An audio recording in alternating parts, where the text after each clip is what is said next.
Guys, waruzi ko mu Burundi ari we muntu wa mbere ukoresha connection iciriritse iri hasi gusumba abandi kubera kutamenya no kutajana n'ibigezweho. Ndakuzaniye agatrike kakwereka ukungene connection yiwe woyikura kuri 4G ukayijana kuri 5G. Guys, munkurikirane uve kuri connection iciriritse udugane connection yawe pana kuzoteshaja video bikanka yuko inashika.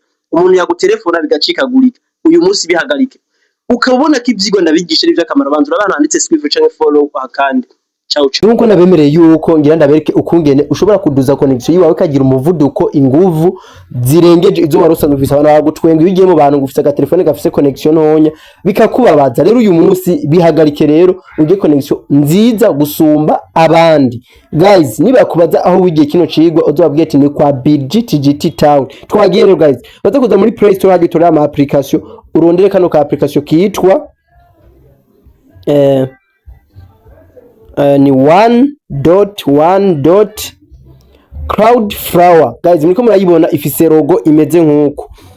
Ngira ngo guys ku muntu turiko turajana 5/5 yamaze gukora partage kuri mugenzi wiwe. Ibi vyigwa nituvyigisha kugira ngo turonke aba followers ahubwo tuvyigisha kugira ngo abarundi tumenye ibintu bitandukanye kandi ndetse n'uwundi muntu yumva ururimi tuvuga amenye ibi bintu. Ya application yamaze gushira muri telefone yawe icucu ukora icukoro baza kuza muri application uyinjiremo nkuko uyinjiyemwo n'ibintu abantu benshi batamenya ariko vyoroshe cyane. Ucuza kuza hano hantu hari ibikwego bitatu n'uburongo butatu bwo hejuru uhafyonde. Guys, ndibaza yuko ubu nta muntu tukiri kumwe ariko arakurikirana cyo cigwa tarakanda like atarakora partage ku bantu barenga 3 canke 4 wifuza ko mwigana. Ce tuza hano handitse kuri avance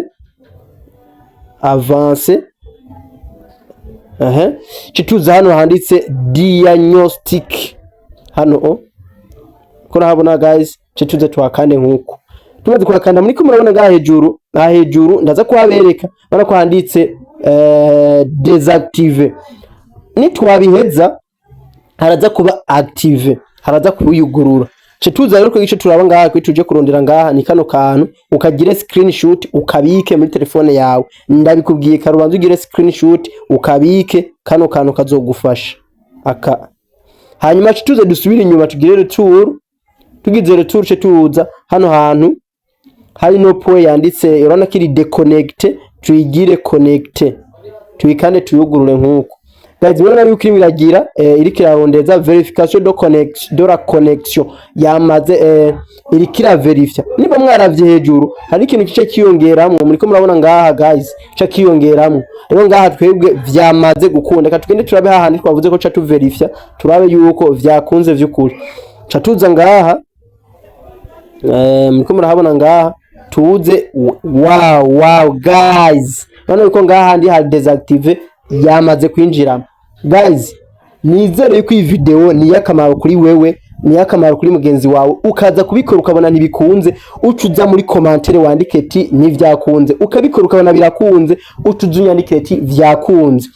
Abifuza kuyiga vyinshi kuruta ibi mashaka kuza muri groupe WhatsApp muri commentaire hariyo link ya WhatsApp nigishizamwe abantu mwibanga hari ivyo ntocisha kuri Facebook mukaza mukigira muri groupe ya WhatsApp. Ciao ciao.